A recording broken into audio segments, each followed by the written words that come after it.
Alright, good day students. This time I will be discussing our topic all about gases. Okay, so it's a very short lang na discussion and I hope you will understand what we are about to discuss in this video. Alright, so what are gases? So we already know what are gases now. Gases are substances that exist as gases under normal atmospheric conditions, which are defined as 25 degrees Celsius in 1 atmosphere pressure. So at 25 degrees Celsius, katong mga substance nga exist as gases, we call them as gas. Okay? So in our periodic table of elements, there are only 11 elements that are gases under normal atmospheric conditions. Yung normal atmospheric conditions is yung tinatawag natin na 1 atmosphere and at 25 degrees Celsius. Okay? So we have hydrogen, helium, nitrogen, oxygen, fluorine, chlorine, neon, argon, krypton, xenon, and radon as gases. Okay? They exist as a gas. Although hydrogen, oxygen, nitrogen, they exist as diatomic molecules. Okay? Um, However, the other gases here exist as a monoatomic um, gas. Okay, so we have here the elements that exist as gases and also some compounds that also exist in a gas form at 1 atmosphere and 25 degrees Celsius. Okay, so there are few physical characteristics of gases. First, gases assume the volume and shape of their containers. So, unsa tong shape at saka yung volume ng container kung unsay gisudlan sa gas, mo i-assume sa mga gas. Okay? Gases are the most compressible of the states of matter. This is because gases are the particles of gases are very far from each other. Okay? Except if they are contained in a small container. So yung gases are yung particles ng gases are near to each other. But however, for example, in a room, closed nga room, okay, yung particles ng gases are very far, okay, from each other. So we can compress them. Okay, for example, in a one room nga gas, we can compress that one. For example, in isa ka drum nga gas, okay, because we can compress, when we say compress, i-reduce na to ang iyang volume, okay, ng gas. Okay, gases will mix evenly and completely when confined to the same container. For example, yung oxygen gas at saka nitrogen gas, if we are going to mix them in a container, okay, they will mix evenly. Dili kay magtapok lang yung oxygen yung mga gas in one side and then yung nitrogen yung gas in another side. It will not happen. They will mix evenly and completely in a container if there are two or more gases, different gases. Okay? So gases have much lower densities than liquids and solid. Okay? So ano ga itong density? Density is equal to mass over volume. This is because ubos ang density ni gas compared sa liquids and solids because gases are lighter or mas gaan sila compared sa liquids and solids. Okay? So let us talk about pressure of a gas because this is one of the kini ang gina-exhibit ng mga gases. They exert a pressure to the container or any material nga naga-contain sa ilaha. Okay? So gases exert pressure on any surface with which they come in contact because gas molecules are constantly in motion. Okay? Unlike sa mga molecules ng solid at saka yung liquid, okay? Yung gas particles or gas molecules, they are constantly in motion. Okay? Wala sila gapundo lang sa isa ka place. They always move. Okay? So pressure is one of the most readily measurable properties of gases. So unsa tong whenever a gas exerts a pressure, for example, as what I have discussed to you in our previous topics. For example lang, akong kamot, if I'm going to put pressure sa lingkuranan, okay, parang i-press na ko siya, so my palm is exerting a pressure into the chair. Okay, just the same with gases. If yung particles ng gases is iyahang i-push or mubangga siya in the walls of a container, it is exerting a pressure. Okay, so by the way, we define pressure as force applied per unit area. Okay, so pressure is equal to force over area. Okay, so the SI unit of pressure is Pascal, defined as 1 Newton per square meter. Okay, so Pascal na unit ng pressure is mostly used in physics na mga problems. However, in chemistry, yung unit na ginagamit natin is atmospheric pressure na unit, yung ATM. Sometimes we also use the unit of millimeters of mercury, and also we use the ang unit for pressure like torr.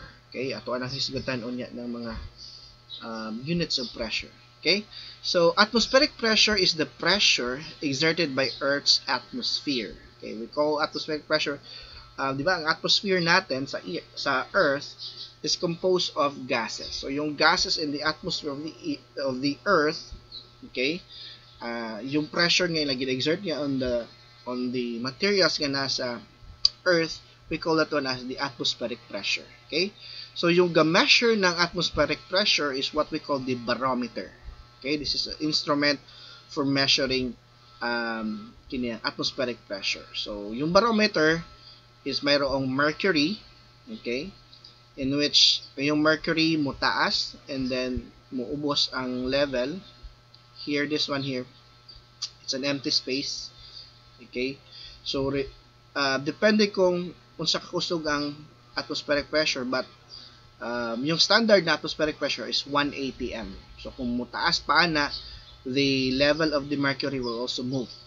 Okay, so the standard atmospheric pressure, or 1 atm, is equal to the pressure that supports a column of mercury, exactly 760 millimeters or 76 centimeters high at 0 degrees Celsius at sea level.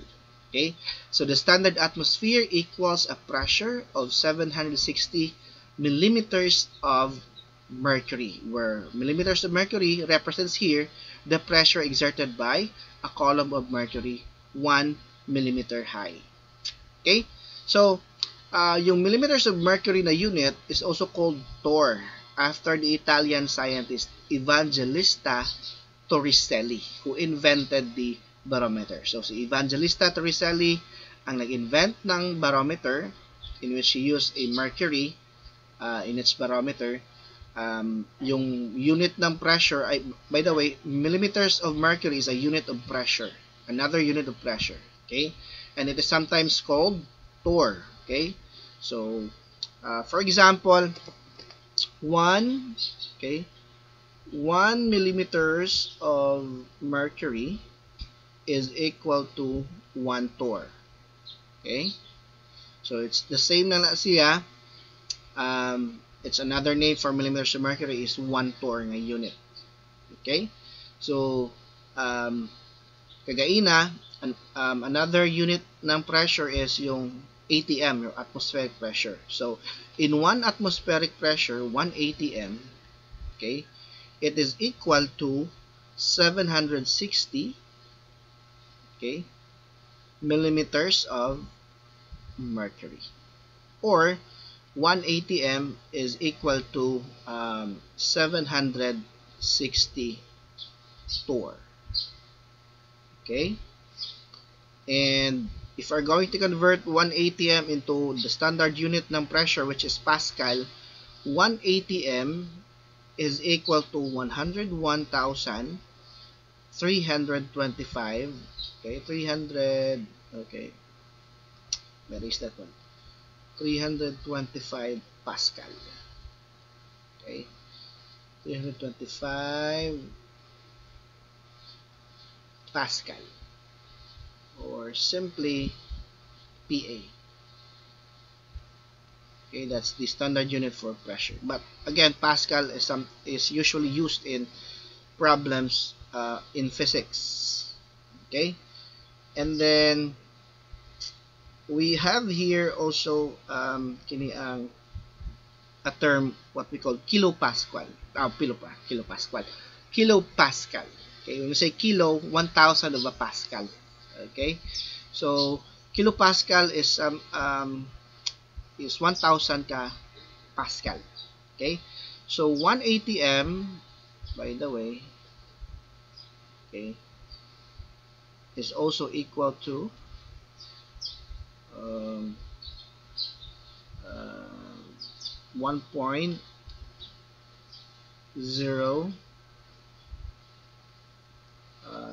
1325 raised to the power of 2, okay, kilopascal. Okay, raised to the power of 2 kilopascal. Okay, so again, 1,000 pascal, okay, is equivalent to 1 kilo pascal. So again, we have different units of pressure, but the standard unit is the pascal. However, in chemistry, we will use units of atm, millimeters of mercury, at saka yung torr. Okay, yan yung usually na ginagamit natin, especially here in our topic about gases. Okay, so for example, okay, the pressure, let's say for example, let's use the conversion natin. The pressure outside a jet plane flying at high altitude falls considerably below standard atmospheric pressure. Okay, therefore the air inside the cabin must be pressurized to protect the passengers. Okay. What is the pressure in atmospheres in the cabin if the barometer reading is 688 millimeters of mercury? So at high altitude, okay, at high altitude, when we say habog kayo, okay, for example, sakay mag-airplane, mag-iba yung pressure, atmospheric pressure, because the amount of gases at high altitude is different sa amount sa gases nga naa diri sa ubos. Okay? So, that is why ang mga airplane should have a pressurized cabin in which gina-maintain ang atmospheric pressure sa sulod, okay, sa cabin ng mga airplanes. So here it is asking for the pressure in atmosphere, okay, in the cabin if the barometer reading is 688 millimeters of mercury. All we need to do is to convert, okay, we need to convert millimeters of mercury to atm. Okay, millimeters of mercury to atm. Now, again, 1 atm is equal to 760 millimeters of mercury. Okay, so let's just convert this one. So we have here 688 millimeters of mercury. Okay, so 1 atm is equal to 760 millimeters of mercury. Okay, cancel natin millimeters of mercury, cancel natin yan, and then divide na yan. Multiply and then divide. Okay, let me get first my calculator.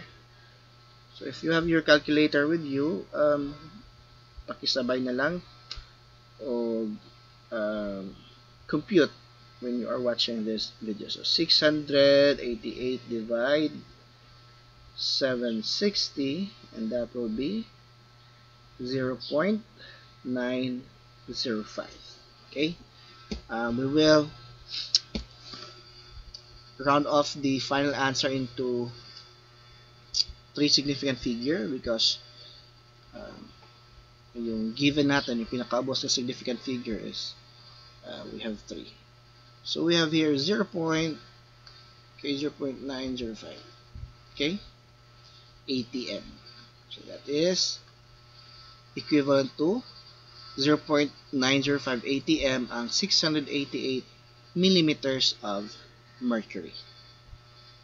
Okay? So, it's just a simple conversion ng units ng pressure from ATM to millimeters of mercury or to torr. Again, 1 torr is equal to 1 millimeters of mercury and 1 ATM is equal to 760 millimeters of mercury, and it is also equal to 760 millimeters, 760 torr. Alright. So, a manometer, on the other hand, is a device used to measure the pressure of gases other than the atmosphere. Okay? So, yung pressure ng gases nga gina-exert, especially for those gases that are confined in a container, since wala may kini ang exertion ng atmospheric pressure inside the container, so yung gas inside the container, they also exert a pressure. So to use that, we cannot use the barometer, so we will use the device called manometer. Okay, so manometer again is used to measure the pressure of gases other than the atmospheric pressure. Okay, so there are 2 types, yung this one, okay, yung letter A na type ng manometer is a closed tube manometer. As you can see here, yung if you can see the arrow, it is a closed tube here. The only one open is this one here. Okay, so it is normally used to measure pressures below atmospheric pressure. Okay, the second one is this one, the open tube manometer. As you can see here, it's an open tube here. It's better suited for measuring pressures equal to or greater than the atmospheric pressure. Okay, so manometer is again a device used for measuring the pressure of gases other than the atmospheric pressure. Barometer, on the other hand, is the one to measure the atmospheric pressure. Okay, so let's proceed now with the gas laws. Okay, we have several gas laws that are products of a lot of experimentations and observations by scientists before. Okay, so the gas laws we will study are the product of countless experiments on the physical properties of gases that were carried out over several centuries. So each of these generalizations regarding the macroscopic behavior of gaseous substances represents a milestone in the history of science. So together, they have played a major role in the development of many ideas in chemistry. Okay? Yung first na gas law natin is yung Boyle's law. Okay? So Boyle's law talks about the pressure and volume of a gas relationship. Okay, so it was formulated by Robert Boyle based on his experiments in which he studied the behavior of gases systematically and quantitatively. Okay, so Boyle investigated the pressure-volume relationship of a gas sample. For example, here we have here, okay, Toluca tube. Okay, so in the experiment of Boyle, okay, as you can see here, this one yung parang orange or pinkish baghani. Okay, this is the volume of gases and this is the amount of mercury in which mo ay ga-apply ng pressure dito sa gas. Again, mercury is liquid at room temperature. Okay, it's a metal that is a liquid metal. Okay, so at normal, let's say normal, at initial na amount ng mercury, okay, So again, mercury will exert pressure to the gases here, this one here. So initially, kung kinilang amount, nga nilang kadaghanon daw nga amount sa pressure ang gi-exert sa mercury, the volume of the gases inside the tube is 100 ml. Okay? However, Boyle observed when he doubled the amount of mercury, or when he doubled the pressure, okay? When he doubled the pressure, as you can see in letter B, okay, it decreases into half the volume of the gas inside the tube. And if you triple naman the pressure, okay, the volume of the gas reduced into 1/3 of the original volume here. Okay, that means based on Robert Boyle's observation, when you increase the pressure, okay, of a gas, you will decrease its volume. Okay, so whenever pressure is increased, the volume will decrease. Okay, yung sa gas, okay, because we are talking about gases. So Boyle's law states that the pressure of a fixed amount of gas maintained at constant temperature is inversely proportional to the volume of the gas. Okay, so ibut pasabot ana. Okay, as you can see here, focus tayo in the first, the center na figure here. Okay, so at the center, if you are going to decrease, or if you're going to decrease the volume, the pressure increases. Okay, or if you are going to increase the pressure, the volume decreases. Okay, unsa lagay itong volume? It's the area that is occupied by the gas. Okay, so if you are going to increase daw yung pressure, okay, it will decrease the volume of gases. However, in the right side, okay, if you are going to decrease the pressure, it will increase the volume. Okay, so according to Boyle's law, okay, so if you're going to increase yung pressure, volume will decrease. Okay, however, if you are going to decrease the pressure, it will increase the volume. Again, if you are going to increase pressure, volume will decrease. If you are going to decrease the pressure, volume will increase. Okay, this will happen only if yung temperature ng gas is constant, at the same time yung kadaghanon sa gas or yung amount sa gas. Okay, so Boyle's law, okay, whenever daw temperature, okay, temperature at saka yung amount ng gas, yung kadaghanon sa gas, okay, which is measured in moles, if they are constant, okay, if pressure increases, volume decreases. Again, if temperature and amount of gas is constant or dili mausab, okay, or dili nato gina-change, if we decrease the pressure, we increase the volume of the gas. If we increase naman the pressure, we decrease the volume of the gas. Okay, so before we proceed with this sample problem here, let's have first simulation. Okay, where is the, okay, so we have here, for example, okay, volume and pressure ato ang let's say, for example, we set the temperature closer to room temperature, 25, 293 Kelvin. Okay, 300 Kelvin na lang. 290 Kelvin. Okay? So, let's add more gas here. Okay.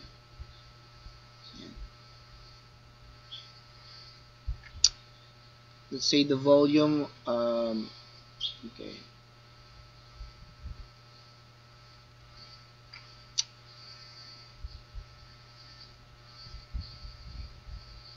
Okay. Again, Boyle's law talks about the relationship of a gas volume and its pressure. Okay? So, focus lang ta dinhiya sa pressure here. At saka yung volume. Okay? So, again, fix yung amount ng gas at saka fix yung amount or constant yung amount ng gas at saka yung constant yung temperature. So, we will not change the temperature and then we will not also change the amount of gas here. Okay? So, ang kadaghanon sa gas here, the same na sila.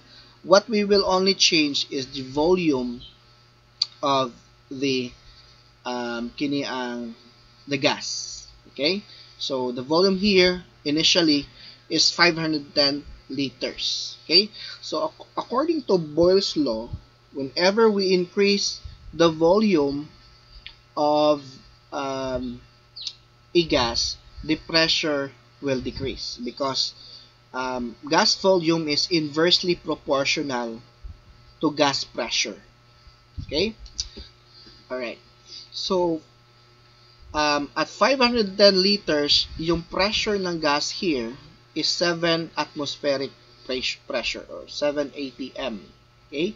So, if ipataas daw nato ang volume ng gas, it will decrease the pressure nga gina-exert sa gases here in this container. Okay? For example, let's increase the volume. So we have here the volume of 510 and then the pressure is 7 atm. Okay? So kay mahitabo sa ato ang pressure. Will it decrease or will it increase if we increase the volume? Okay? So here, let's increase the volume into, for example, this one. Ayan, 690 liters. Okay? At 690 liters, as you can see, the pressure kagaina is 7 atm to siya. Yung pressure ng gas decreases because we increase the volume of the gas. Okay? So if we are going to increase the volume of the gas, it will decrease the pressure. So let us increase more. So 517 ang pressure. Let's increase more the volume. Okay? 800 liters. As you can see here, niubos pag yun ang pressure into 4.46 atm. Okay? Let us try again to decrease the volume naman. Okay, what will happen to the pressure ka? Okay, so if we are going to decrease the volume, ayan, decrease it into 370 liters, as you can see here, the pressure is 3.65 atm. So if we decrease the volume, it will increase the pressure of the gases. However, if we increase naman the volume, we will decrease the pressure of the gas or yung pressure nga na-exert sa mga gas sa container. Okay, so that is all about Boyle's law. Okay, so again, Boyle's law talks about the relationship ng pressure at saka volume. Okay, so I hope it's very clear to you. So let us have a sample problem here. Okay, so by the way, if you're going to solve for the problems like this one, Boyle's equation or Boyle's law equation is this one. Okay, so according to Boyle's law, okay, pressure, okay, erase that one. Okay, yeah, boy. Okay, so here is the equation for Boyle's law. So we have pressure, initial pressure times the initial volume is equal to the final pressure times the final volume. Okay? So, yung may subscript na 1, and then it indicates that it is the initial. Okay? So, P for volume, P for pressure, V for volume. Okay? So, initial pressure times initial volume equals final pressure over final volume. Okay? Let's try to answer this problem here. An 18.10 ml sample of a gas is at 3.580 m. Okay, yan yung pressure niya. What will be the volume if the pressure becomes 2.5 atmosphere? Okay, again, according to Boyle's law, if we increase the volume of the gas, the pressure it exerts will decrease. However, if we decrease the volume of a gas, the pressure it exerts will increase. Okay? So, meron tayong initial na volume, which is V1 natin here is equal to, initial na volume natin, 18.10 ml. Initial na pressure naman is we have 3.500 or simply 3.5 atmosphere or ATM. Okay? And then we have a final pressure. Okay? Yung final pressure natin is equal to 2.5 ATM. So, ang gipagitan nato is the final volume. Okay? So, in this case, we need to derive the equation ng Boyle's law. Okay? So, how do we derive the equation ng Boyle's law? So, again, Boyle's law is equal to P1 V1 is equal to P2 over V2. Okay? So, how do we derive this one? For example, si volume 2 ang ato ang pangitaon here. So, para mawala ang pressure 2 here, or yung final pressure here, we need to multiply both sides by the inverse of pressure 2 so that we can cancel out pressure 2. Okay? So, inverse of pressure 2 is 1 over P2. Okay? Again, have both sides. And then we have here 1 over P2. Okay? So, we can cancel P2 here, cancel P2, and then mabilin na yun is V2 na lang. Okay? So, we have here, i-multiply lang natin na. So, we have here 1 times P1 times V1 is equal to P1 and V1. It's not I, it's V1. Okay? And then over P2. Okay? Over P2. Then here, na-cancel na natin yung P2 and P2. V2 times 1 is still V2. Okay? So, we will now use this formula to solve for our problem here. Ayaw, biranak.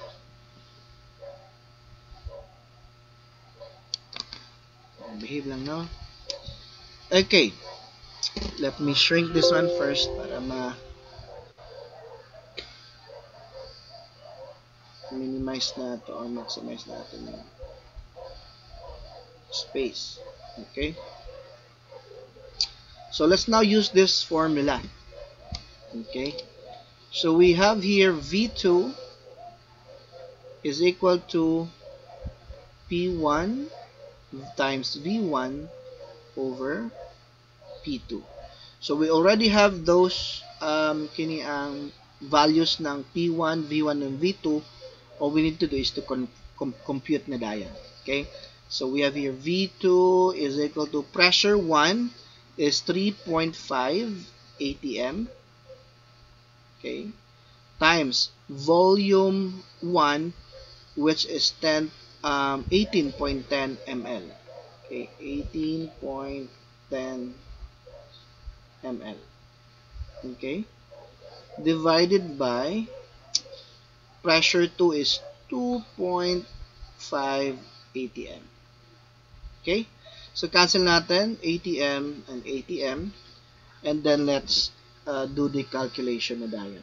So we have 3.5 atm times 18.10 milliliters. Okay, and then divide that one to 2.5. Okay, divided by 2.5 atm, and then the answer will be volume 2. Okay, volume 2 will be 25.34 ml. Okay, so again, according to Boyle's law, if we increase the volume, pressure will decrease, and if we decrease naman the volume, since they are inversely proportional, pressure will increase. So here, okay, si pressure is gi-decrease nato. Okay, from 3.5, yung initial na pressure is 3.5, but the final pressure is 2.5. So when we decrease the pressure, that means the volume should increase. Okay, so here the volume, the final volume is 25.34, which is greater than the initial volume, which is 18.10 ml. Okay, so that's it for this problem. So all you need to do, if you are given a sample problem like this one, okay, you need to identify first kung unsa ang present sa problem. Okay, present ba si initial pressure, present ba si volume nga initial, present ba si final nga pressure o final nga volume. So kung asa sa ilaha ang dili present, mao to ipangitaon. Okay, so yeah, so again, according to Boyle's law, volume is inversely proportional to pressure. Okay, assuming that the temperature at saka yung amount ng gases are constant or dili mag-change.